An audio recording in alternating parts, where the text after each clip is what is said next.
So in this session today, we want to introduce you to UN documentation. I will start by talking a bit about document symbols, what they are and what they mean and how they are structured. And then I will give you an overview of the most important document types that exist. And then I will present the UN Digital Library and show you how to find documents in this repository we have. And finally, we will give you an overview of some other useful online resources. Document symbol. So if you're dealing with UN documents, you might have seen that every UN document has a document symbol, which is usually in the upper right corner. So the document symbol is a combination of numbers and letters, and it acts as a unique identifier of a UN document. And one symbol applies to all language versions there are. So each language version of the document has the same document symbol. And if you know a bit about the structure and the meaning of document symbols, you can by looking at the document symbol, you get some information about the document, though even if you're not able to read the language it is in.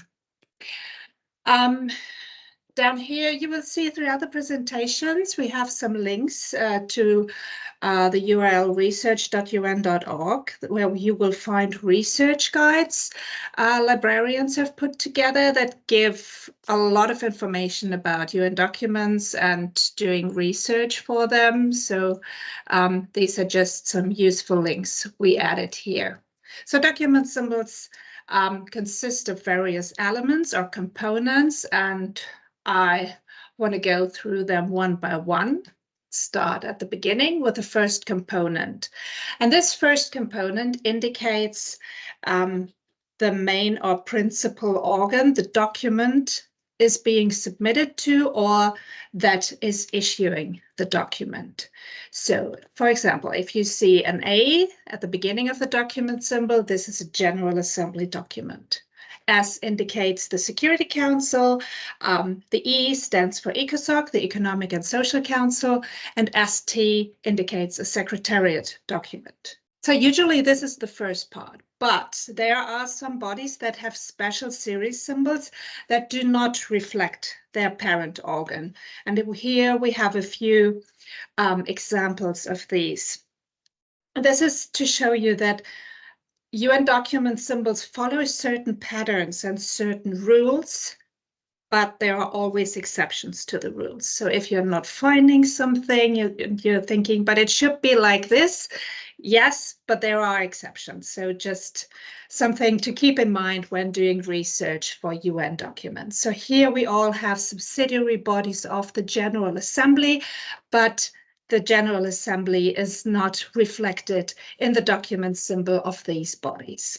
And the second component tells you where within the main body a document exists. And here you can encounter a variety of acronyms like AC, which stands for an ad hoc committee. C indicates a standing, permanent, or main committee. So you can see, as in this example here, A/C1, that shows you it's a first committee document. You can have C2 for the second committee and so on. CN stands for commission, conf indicates a conference, sub a subcommission, WG a working group, and so on. So these are the first two components. We already looked at this first example, and the second example is ECN9. So E is the Economic and Social Council, a CN is a commission, and CN9 is the Commission on Population and Development. So this commission was assigned the number 9.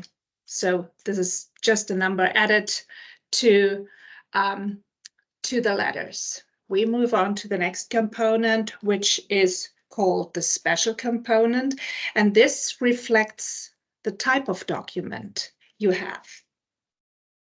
And again, we have a variety of options. For example, you will often see an L in the document symbol.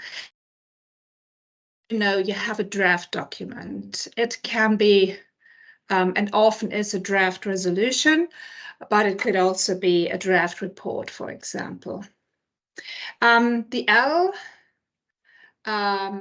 stands for limited distribution, although the distribution is not limited anymore. This comes from a time before everything was available online, so the documents were printed, and until a resolution was adopted and still in draft mode, they did not print the whole number, but just a limited number. So this is where this comes from, but today everything's available online, and draft resolutions are, of course, accessible in the UN Digital Library, for example.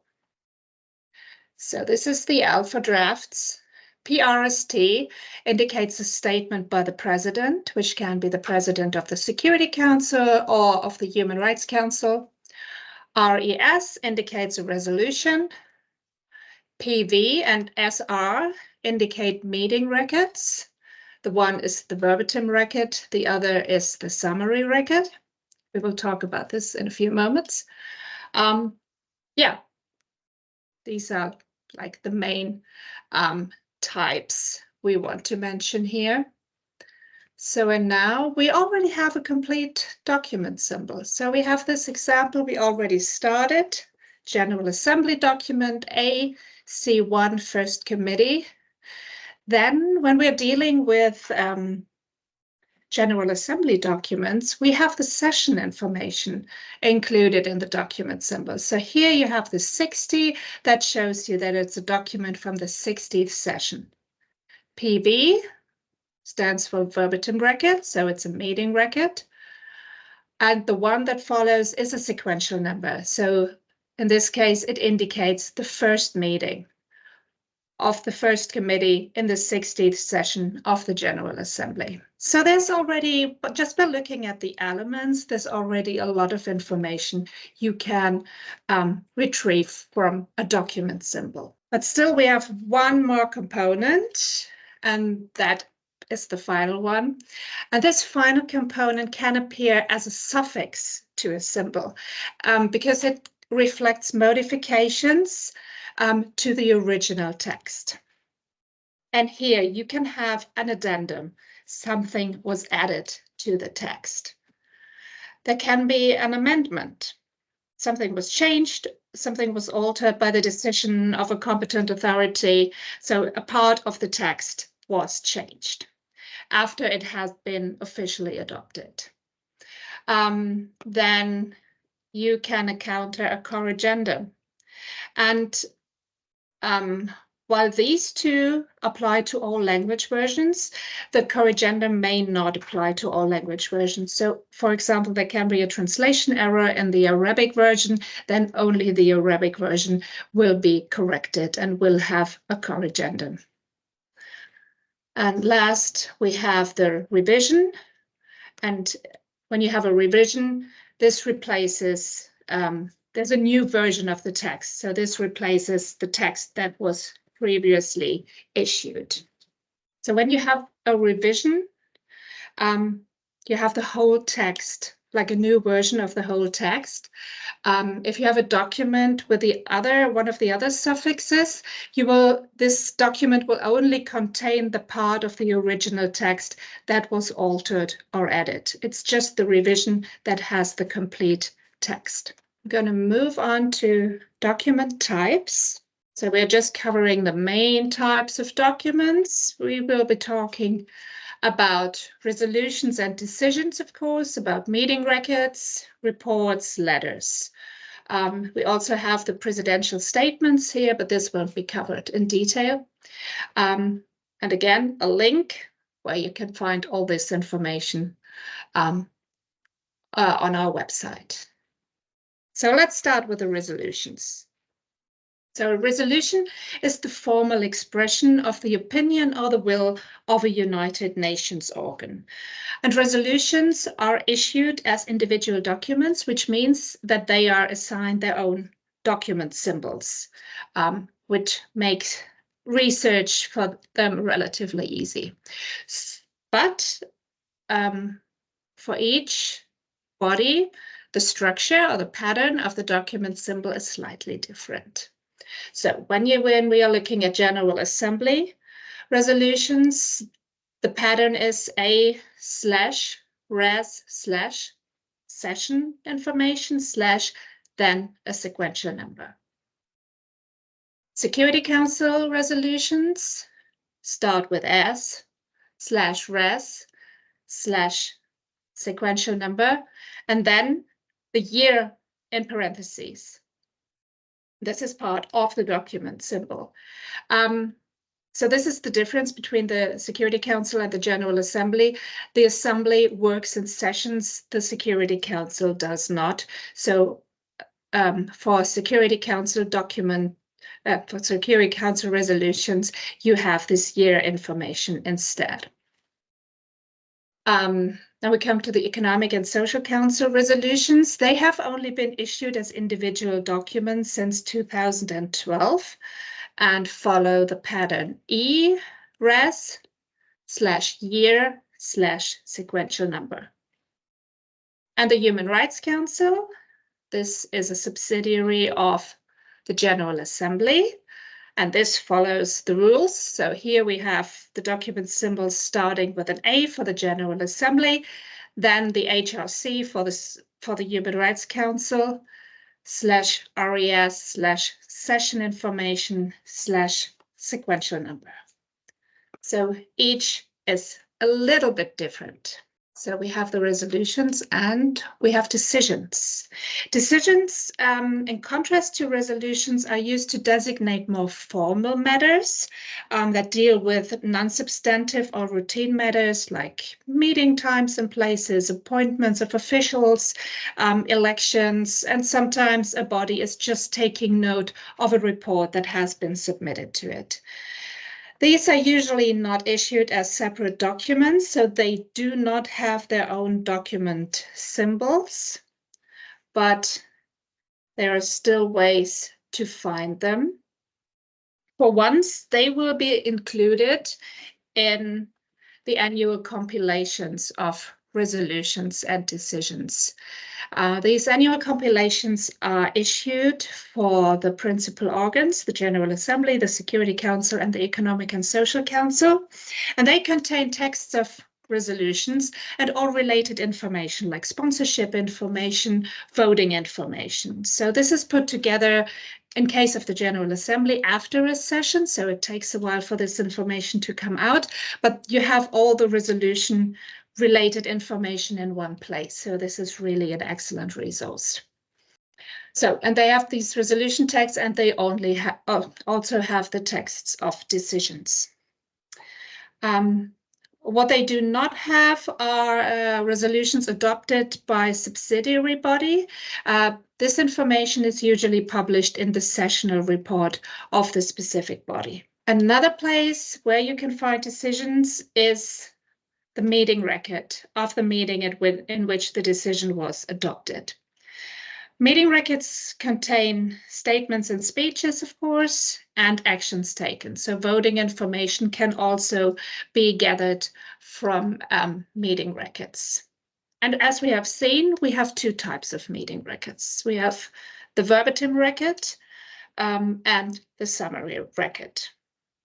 So the verbatim record, that contains the full first-person account of the proceedings of a meeting. So when you look at our example here, you see it's written in the first person. If you see that, you know you have a verbatim record and you will get a word-by-word account of what was said in the meeting. So the verbatim records are indicated by PV in the document symbol, which comes from the French procès-verbaux. Yes, and that shows you have a verbatim meeting record. The other type of meeting record is the summary record. The summary record contains a third-person condensed version of the proceedings. So here in the example we see this is written in the first person, so you will not get the information about every word that was said, but you will get the most important information of what went on during this meeting. So you can see in the document symbol, this is indicated by SR for summary record. So a body that is entitled to meeting records will either have a PV or an SR.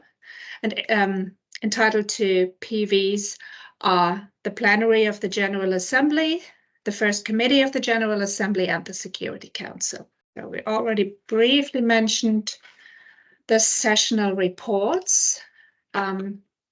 These reports are submitted by subsidiary bodies to their parent organ.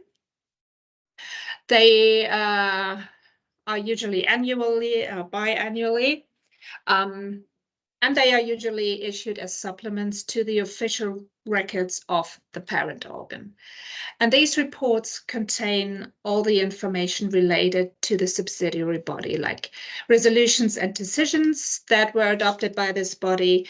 They give information about discussions that were held, and they may include draft resolutions that the subsidiary body recommends the parent organ to adopt. So if you're looking for information on a specific subsidiary body, it's always good to look at the sessional reports. And we have another type of report, and that is the report of the Secretary General. The Secretary General submits reports to the principal bodies on a variety of topics. So the main body asks for a Secretary General report by a resolution. And this can cover pretty much any topic. There are just a few examples here. It can cover peacekeeping operations, political situations, technical subjects, legal subjects, reforms, human rights, so pretty much anything that the bodies think is important at this moment that should be covered by a report of the Secretary General. When doing research for Secretary General reports, it's important to know that there's no distinguishing symbol element for these reports. So that Secretary General report will not be indicated in the document symbol. But with the digital library, there are ways to look for this type of document without needing the symbol. Another, and this is the last type of document. So another document which is not indicated in the document symbol is the letter or the note verbal. So letters may come, just the letter, not the note verbal, sorry. Letters may come from member states. They come from the Secretary General. They can come from other presiding officers of UN organs and their subsidiary bodies, and they may be addressed to the Secretary General and presiding officers. The letter itself might not necessarily be the document you're looking for, but letters are often transmitting important annexes like reports, like statements or ICANN documents of subsidiary bodies, of regional group meetings, of other international organizations. For a letter to be issued as an official UN document and be assigned a UN document symbol, this wish has to be expressed in the letter. So whoever writes this letter has to say, I want this letter to become an official UN document. Otherwise, it won't be included in the official documentation and might be very, very hard to retrieve. So in the digital library, you will only find those letters that have become official UN documents. This is my last slide. So this is just an example of how a letter looks like, or the top part of the letter looks like. This is the part we call the masthead, which is the same for all UN documents. And this contains a lot of information. You have the body information, you have the document symbol, and then there's information about the distribution policy, whether it's general or restricted or limited. You have a date and you have the language information. And when you're looking at letters, letters always have this title. And this title always tells you this is a letter. It gives you another date. This is the date when the letter was sent. who sent it and to whom it was sent. So looking at these dates, we have two different dates here. So this is just a little tip when you're looking for letters and you have a date in mind. It's always good to search within a certain time frame, because we have this date that the letter was sent, and we have this date when the letter became a UN document. So there's always some time in between, and when looking for letters, we're dealing with several dates. So it's always good to look within a certain time span here. I'm going to talk a little bit about how you find them. And I'm going to start by talking about what exactly is available online. So 1993 is kind of a big date when you're talking about UN documents, because that is when UN documents started being produced as digital documents. Up till 1993, they were old school and they were printed out, which means that when you're looking for UN documents, if you're looking for a digital file, if it's from 1993 onwards, you should be able to find it for all UN documents. Earlier than 1993 gets a bit hit or miss. Basically, there's sort of two elements that the library does in terms of digitization. One is that we digitize a series of documents. So we have projects where we say, these documents are important, let's digitize the whole series. The first one we did was resolutions. So you will find all of the resolutions going back to 1946 available online.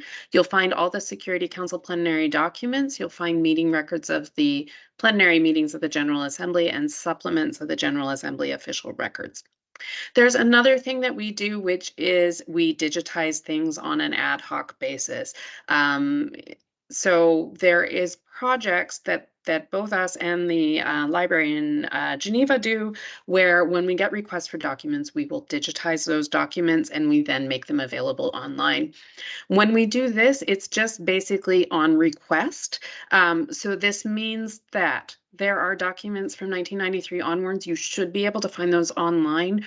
Earlier than 1993, if they are a certain series of documents, you should be able to find that online.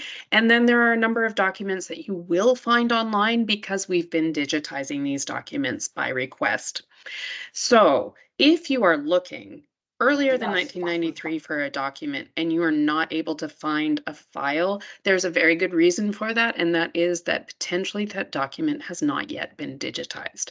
If that's the case, you can contact us and let us know that you're looking for that document, and we can just double check that it's not available digitally, and then we can check against our print collections and just see if it's available to be digitized. And there's a very easy way to find a UN document if you have the document symbol, and that is adding after HTTP undocs.org the document symbol itself.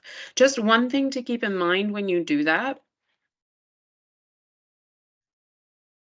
So let's say I'm looking for a resolution from the 71st session of the General Assembly, so A-Res 71, and let's say I say 34. This URL is stable, so if I were to share this with you in the chat, this works. I click on enter. I'm brought to a landing page which asks me which language version I want, and then I will click, say, for instance, on English. This URL does not work to share. So if I wanted to share this document using that undocs.org trick, I do want to do undocs.org and then the document symbol. I don't want to copy and paste it from here. By the way, you might come to this page and then click on a language version. And then you might, let's say, for instance, I'm going to do, let's say I'll say 79 session. Obviously, there isn't one now. This shows up now. When I click here, I get an error message. I get an error message because in this case, there is no document, but I could get that error message if that document hasn't yet been published, or if it hasn't yet been digitized, or if there is in fact an error in the document symbol. But it is a really quick way to find a document if you have that document symbol. Just also bear in mind if there's any addendums or amendments or corrections, this won't pick it up. However, If you know you're looking for that document, really quick way to find it. I'm going to spend the bulk of time talking about the UN Digital Library and just show you some exercises and examples here of how you can search it to find the documents that you're looking for. The UN Digital Library is something the library has put together, and it has a one access point where you can find UN documents, you can find UN publications, you can find voting information, speech records, some digitized maps, and some UN oral history. It's only UN material, so if you actually do want to look at what's in our books and journals, you need to go to the library website instead.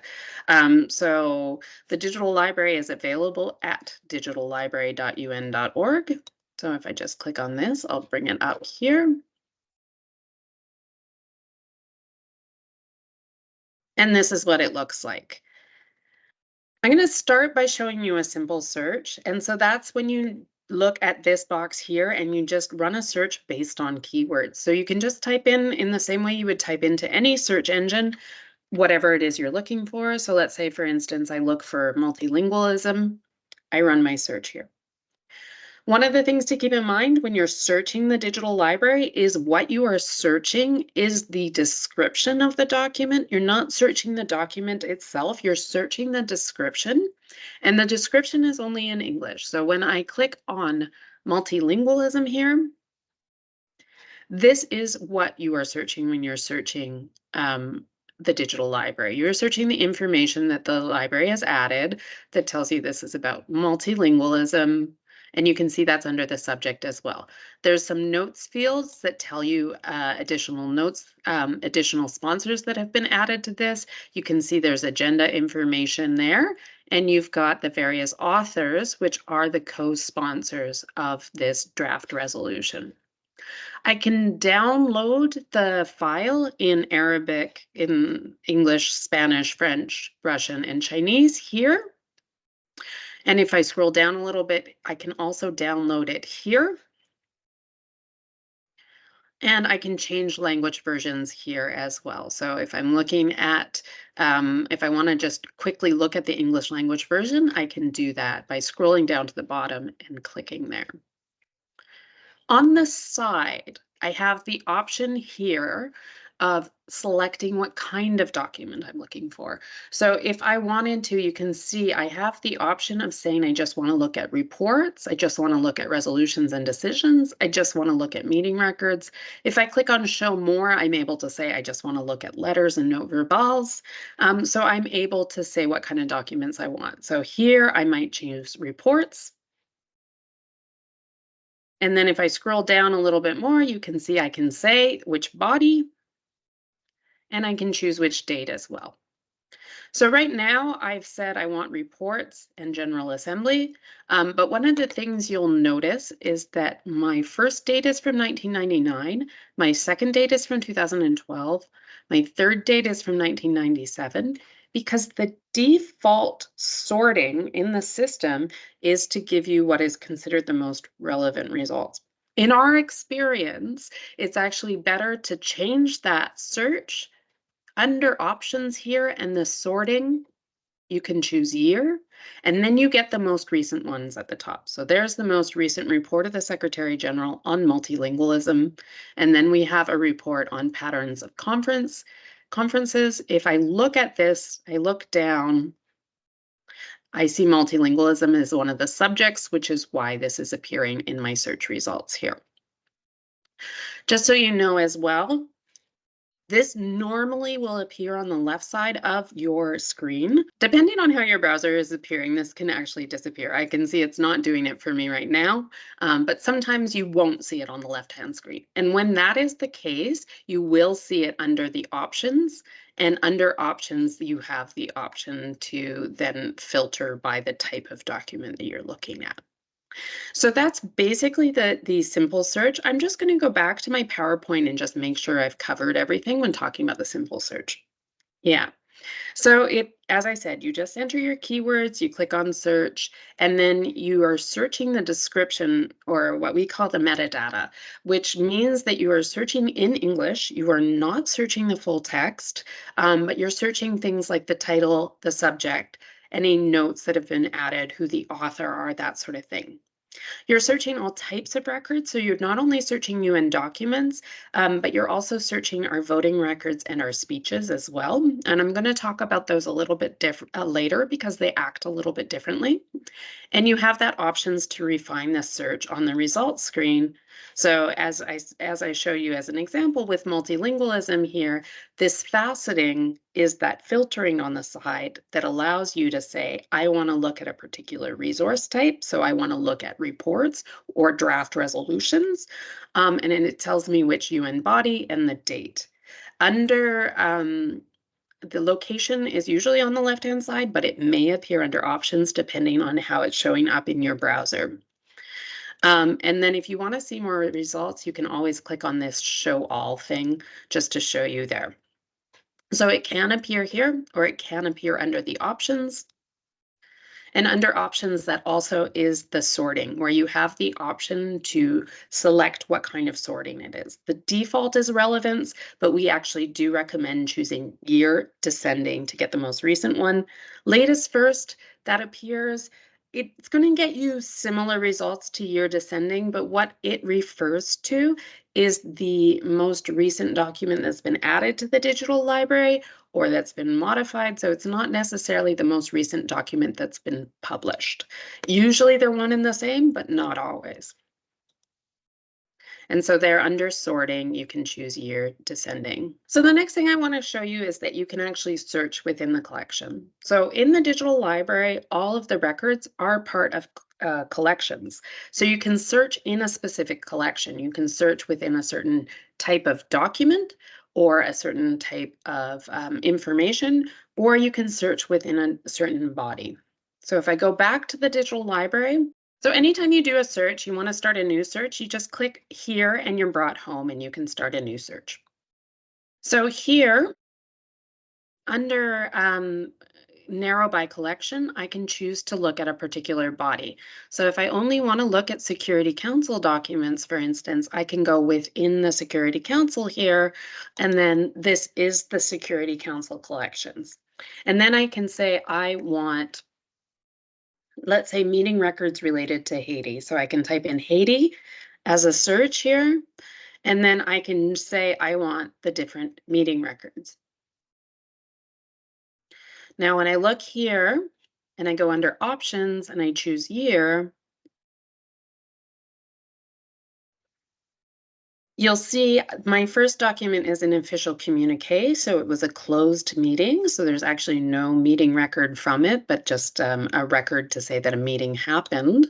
But when I look at this, I can see based on the agenda and based on the subjects that this is related to Haiti. And of course, again, I can download or preview the document down here.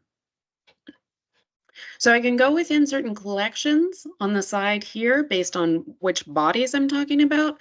The other thing I can do is I can go under documents and publications or voting data or speeches, depending if I want to look at particular types of documents. So if I only want to search, for instance, within reports, I can select to look only within reports, or I can do the same for draft resolutions and decisions. And I can say, I only want to look within that particular collection. I mentioned that the voting data and the speeches are a little bit different. And so if I go into voting data, the same thing applies to speeches. You'll see my filters on the side are different than when I did a simple search. What the voting data is information about adopted resolutions of the General Assembly and Security Council and how the vote breakdown for those different adopted resolutions play out. So you can see my filters on the side are a little bit different because I'm in the voting data collection. But let's say I look for voting on resolutions related to information technology. Here I can select that I want resolutions with a vote, and you can see basically in the voting data collection here, I have resolution from 2018, 19, 2023, and 2022. Let's say I click on the one from 2023 here. You can see I have information including the title, the related agenda, the related resolution, the related meeting record, which isn't out yet, because once it gets out, that will be a link, the related draft resolution, and the related committee report. Under voting summary here, I will see how member states voted. 161 voted yes, 9 voted no, 11 abstained, and 12 didn't vote. I see the date, and then I see how they voted. So if it's a Y, it means they voted yes. If it's an A, it means they abstained. If it's an N, it means they voted no. And if there's nothing, it means they didn't vote. So they didn't actually enter anything into the system. So that's the voting collection. And when you go into the voting data itself, you're able to use those filters on the side that are specific to the voting collection there, and you can see how member states voted there. So again, you can just go into the collections themselves and do your searches there. So I'm going to go back to my PowerPoint. Here's an example with peace, and you can see I'm getting Security Council resolution. I'm getting a General Assembly resolution that's adopted without a vote. And on the side, I can choose, resolutions adopted with a vote or without a vote, and then the subjects. And then that's the example with the Security Council. In this case, I chose Yemen, but same thing. You just run your search, and then you can apply the filters as you want. You can also do a full text search in the digital library. You just need to run your initial search, and then you turn the full text search on. One of the things when you're searching the full text is you can search for words in any of the official languages. So because it's not searching the description, it's searching the full text, you can search in languages other than English. So here's an example here. Let's say I want to say within existing resources. When I look for this term here, you can see I am getting examples of where the term existing exists, within exist, resources exist. They're not necessarily appearing together. So this is one of the things to keep in mind when you're doing a search and you're looking for a phrase, you want to put it in quotation marks. You'll see my results go from 561 to 207. There's a request to search and find letters by delegates. So if you could show maybe an example of that. Yeah, I can do that when we get into the advanced search. So Perfect. I'll do Thank that you. then. Okay, so here I've done that search for within existing resources here, and I can see my phrase is appearing here.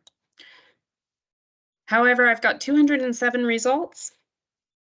If I turn the full text search on, my results are going to go from 207 to 7,000 because now I'm searching within the full text of the document.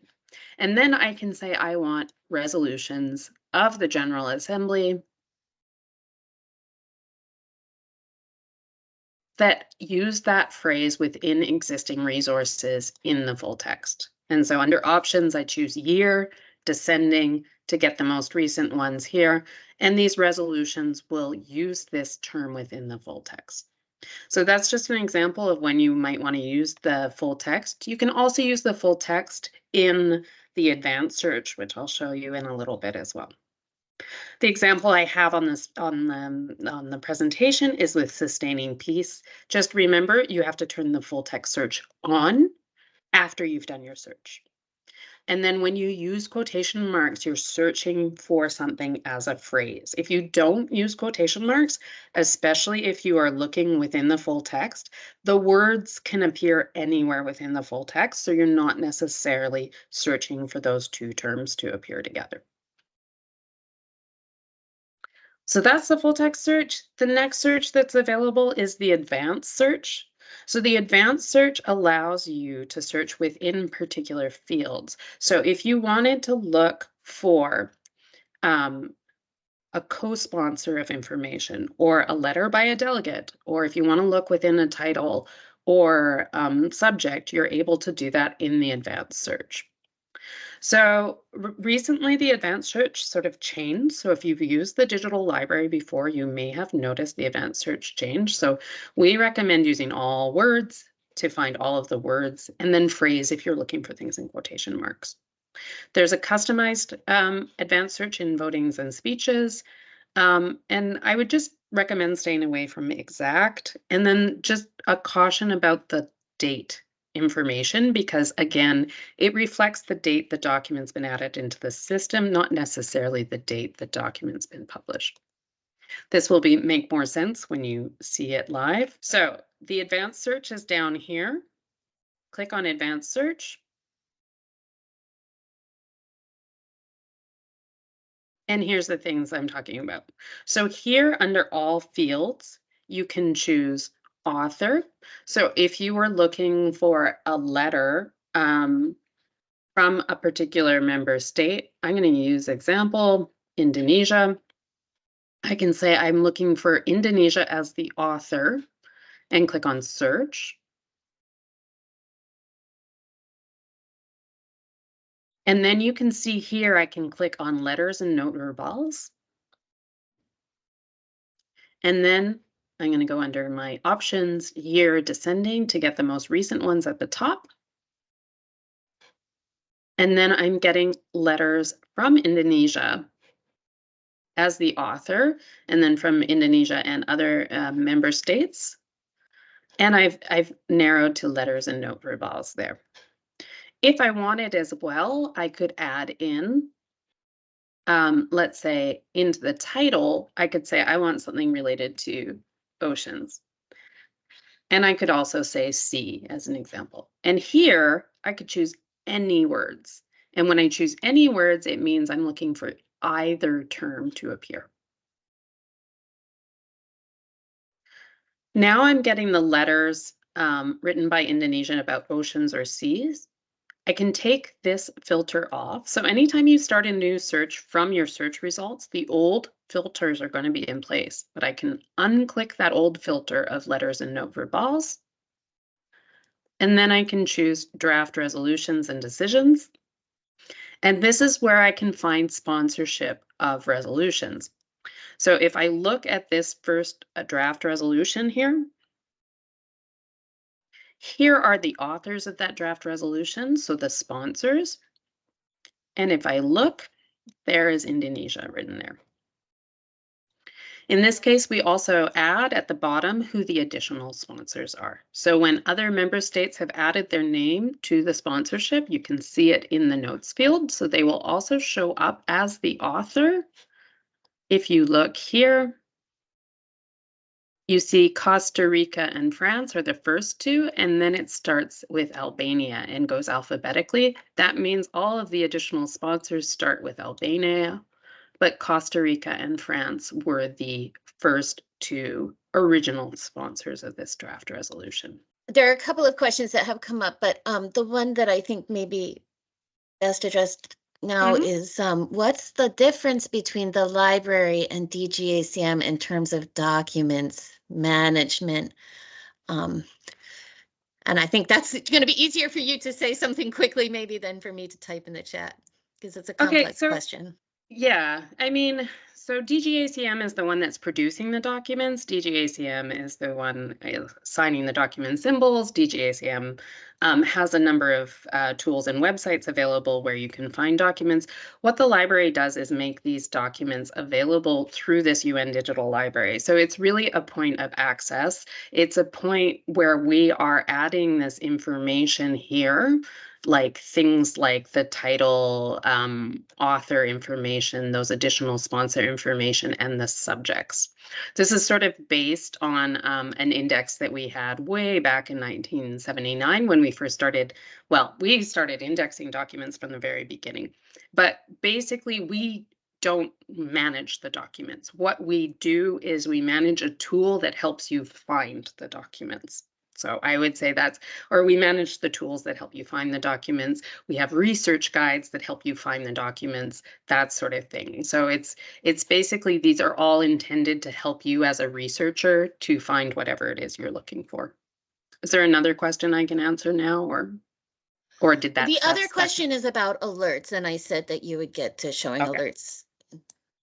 Okay. So hopefully that answered your question adequately. Basically, these are all sort of intended as the library. They said thanks. So, Okay, yeah. as the library is intended to be a source for you to help find the information you're looking for.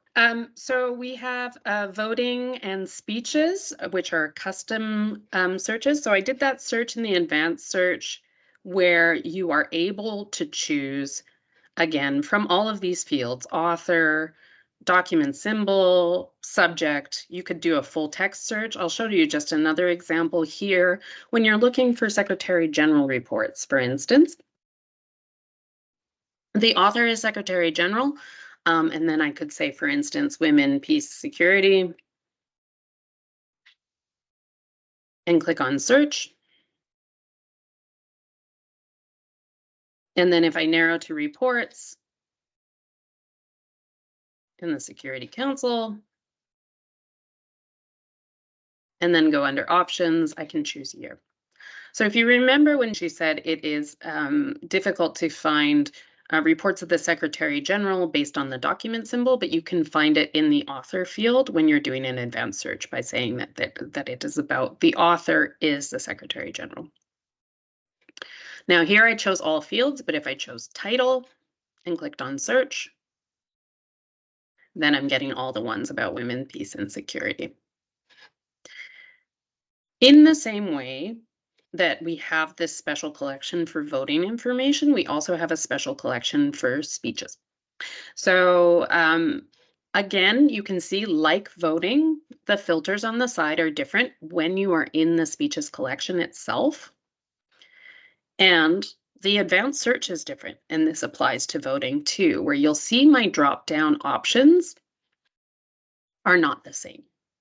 So this is a case of when you're looking for a speech made by a particular individual or a particular country on a particular subject. If you go into the speeches collection, you can find that. So let's say I want to look for speeches by Guterres. I click here on search. And I can find various speeches by someone with the last name Guterres, but you can see there's actually a representative from Timor-Leste. So I can say on the side here, I want UN Secretary General, and I get speeches by him. Now, one thing that throws people off is when you click on this link here, there's no document, there's no speech, but what there is a link to the meeting record where this speech happened. So it tells you that Antonio Guterres talked about peacekeeping in this, and I would choose English. And then if I look using that magnifying glass, I look here and I see speeches by Antonio Guterres, and then you can see the text of the speech there.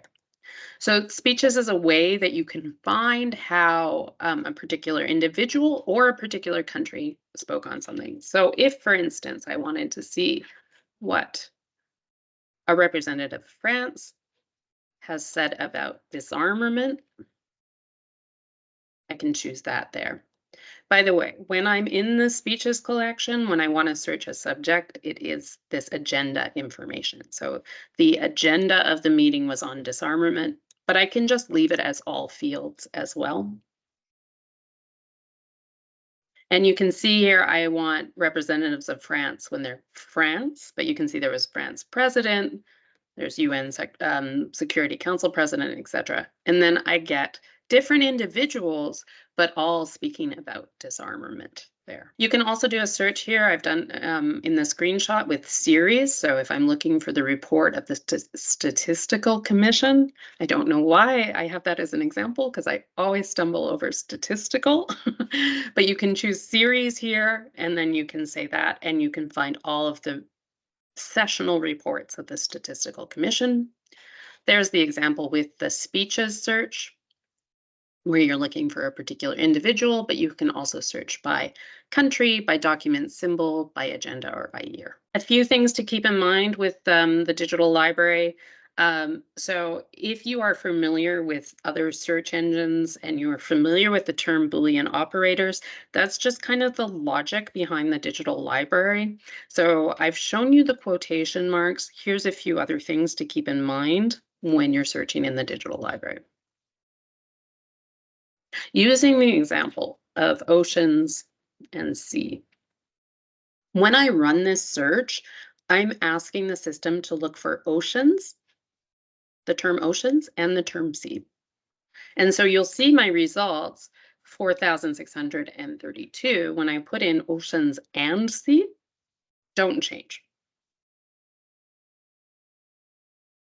But if I change this to or, I'm expanding my results because I'm asking the system to look for either oceans or sea. And then if I say oceans, not sea, then I'm asking the system to look for oceans, but not the term sea to appear. And so my results will be smaller than looking for oceans and sea.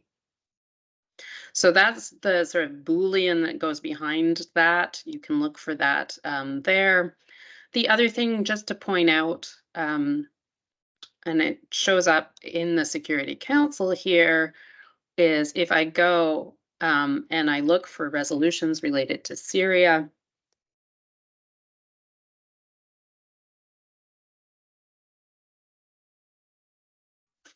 you'll see I get 86 results. But if I put a star here, I get 98 because I'm picking up both Syria or Syrian, as in the Syrian Arab Republic. So when I do this search, I get the same number of results. So anytime I have a root of a word, I can just put the star there and it picks up variations of that root. As another example, Russia, I only get 2 results, but if I put in a star, I get Russia or Russian Federation. And as another example, when it's more than one letter, if I was to look for child soldiers or children in armed conflict, that star also works to pick up things there. We have a help up here that will show you more information there about some of the other tricks that exist there. You can also always contact us, and there's always this little chat that's available here. The last thing I want to point out is the alerts. So we have the ability to customize searches and to save searches and to set up alerts, and that's through this login here. If you don't have an account, you need to create one. So you can click on this link here and create an account. And then if you were to log in, which I will do right now,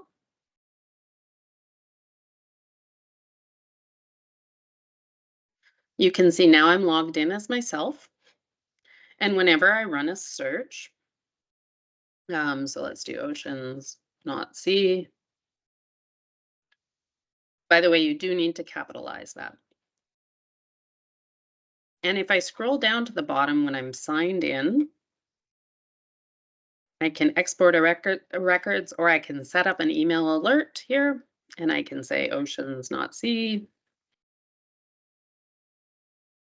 And I can say that I want to receive it daily, weekly, monthly, and I would like to be notified by email, and then I click on set alert. When I'm logged in, I also see there's this option here for personalized, and I can see my search history. So this saves the searches when I'm logged in. So if I scroll down a little bit here, I can see I was looking for World Health Organization Executive Board meetings. I can click on the search here to start that search again, or I can set up an alert to be notified when new documents come in there. So also under that personalization, as I said, there's the alerts. You can save some searches. There's a few other functionality things there. But really it's the alerts and searches that I want to point out. So you do have to create an account. You do have to log in. And once you've logged in, you have that ability there. You can always contact us. If you're not already familiar, you'll see when you're on the digital library, if you see these 3 little dots, it means our chat function is available. So you can start a chat with us and you can ask us a question. Someone from the library will be able to respond to you there. Just a few other resources to just highlight here. We have research guides available at research.un.org. We have a couple of tables that are based on all of the General Assembly resolutions, all of the Security Council meetings and any outcome documents, all of the Security Council vetoes. We have a product called UN Member States on the Record that allows you to search for draft resolutions sponsored by a particular member state or speeches given by a particular member state. It's basically saved searches within the digital library, as well as some information about when they've been members of various UN bodies. We also have a frequently asked database called AskDAG, which you can find at ask.un.org. Just a few other resources to point out. The UN Journal is a really good one to know about because it's going to have all the meetings that are happening in New York, as well as related documents to those meetings. It will have the statements that member states have submitted for a particular day. Just if I choose this one just to show you here, whenever you see this e-statements, that means that you can see statements issued by member states before the meeting records come out. But if I click on a particular meeting, you can see there's the video when it comes out. Here's statements, here's related information there. So there's some really good stuff that's available on the UN Journal. Press releases also a really good place to go before meeting records come out because it will give you a summary of the meeting. UN Yearbook is really good for doing historical research, going back to the very beginning, especially when you're looking at what happened at the UN before all these documents got digitized. It can be a really great source of information. The UN Official Document System, the ODS, that's documents.un.org, is also a place that you can look for documents. We highlight the digital library because the digital library has more functionality in terms of searching for documents. The UN Official Document System, if you have your document symbol, you can look for it in there. You can also use that undocs.org trick and you'll be able to pick up a document there too. So just another source when you're looking for official documents, you can always try the UN Official Document System as well. As I said, you can always reach out to us either through the digital library, through our email, through AskDAG. We are available. I guess this now should be X, but you can follow us there and you can visit our library website. Just want to give a shout out too. I did notice that we had colleagues from the Geneva Library too. They work with us on the digital library as well. So just wanted to shout them out as well, even if I may not have mentioned them or highlighted them during the session. So with that, I will just say thank you very much. And please feel free to reach out if you do have any questions, and thank you for attending.